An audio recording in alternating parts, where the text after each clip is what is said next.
Assalamualaikum warahmatullahi wabarakatuh. Pada kesempatan ini saya akan memaparkan tentang implementasi perlindungan anak dalam sistem peradilan anak. Di sini kami mempunyai latar belakang di mana anak adalah aset berharga bagi masa depan bangsa. Namun seiring perkembangan zaman, banyak anak yang terlibat dalam tindakan melawan hukum.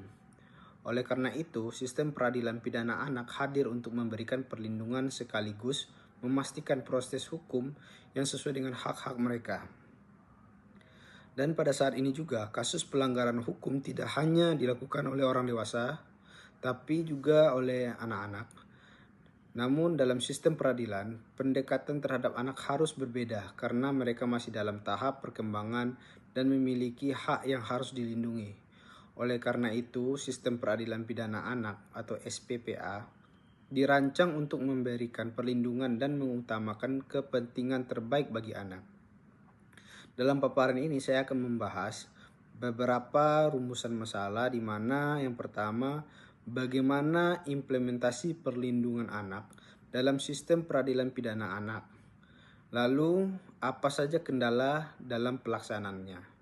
Dalam pembahasan, sistem peradilan pidana pada anak berbeda dengan sistem untuk orang dewasa. Salah satu pendekatan yang digunakan adalah diversi, yaitu penyelesaian kasus anak di luar jalur pengadilan dengan tujuan rehabilitasi, bukan hukuman. Pendekatan ini sejalan dengan prinsip the best interest of the child, yang menempatkan kepentingan terbaik anak sebagai prioritas utama. Namun implementasi perlindungan anak dalam SPPA menghadapi beberapa kendala, seperti keterbatasan sumber daya manusia, sarana prasarana yang kurang memadai, serta faktor budaya dan persepsi masyarakat terhadap anak yang berhadapan dengan hukum. Jadi di sini kesimpulan yang kami sampaikan, perlindungan anak dalam sistem peradilan pidana sangat penting untuk memastikan mereka dapat tumbuh dan berkembang dengan baik. Oleh karena itu, diperlukan dukungan dari berbagai pihak, termasuk aparat penegak hukum, keluarga, dan masyarakat, agar sistem ini dapat berjalan dengan optimal. Lalu, salah satu pendekatan yang diterapkan adalah diversi, di mana yaitu upaya penyelesaian kasus anak di luar jalur peradilan untuk menghindari dampak negatif, di mana diversi dilakukan melalui musyawarah antara pihak yang terkait dengan tujuan memberikan perlindungan dan rehabilitasi agar anak dapat kembali ke masyarakat dengan baik.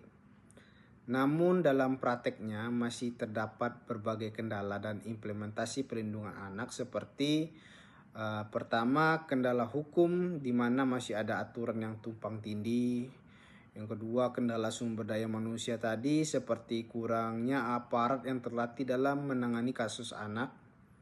Lalu ketiga, kendala sarana dan prasarana, seperti keterbatasan lembaga rehabilitasi anak. Yang terakhir, 4, kendala budaya masyarakat, di mana masih banyak yang melihat anak sebagai pelaku kejahatan tanpa mempertimbangkan faktor penyebabnya. Jadi kesimpulan yang kami dapat, perlindungan anak dalam sistem peradilan pidana sangat penting karena anak adalah generasi penerus bangsa. SPPA dirancang untuk memberikan pendekatan yang lebih manusiawi, salah satunya melalui mekanisme diversi. Namun masih ada berbagai tantangan yang harus diatasi agar sistem ini dapat berjalan lebih optimal dan memberikan keadilan bagi anak-anak yang berhadapan dengan hukum. Dan perlindungan anak adalah sistem peradilan pidana sangat penting untuk memastikan mereka untuk dapat tumbuh dan berkembang dengan baik.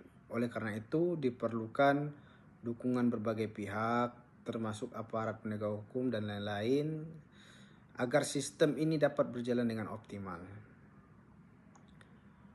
Demikian paparan yang dapat saya sampaikan, semoga dapat memberikan pemahaman lebih baik mengenai penting perlindungan anak dalam sistem peradilan. Terima kasih. Wabillahi taufiq wal hidayah. Wassalamualaikum warahmatullahi wabarakatuh.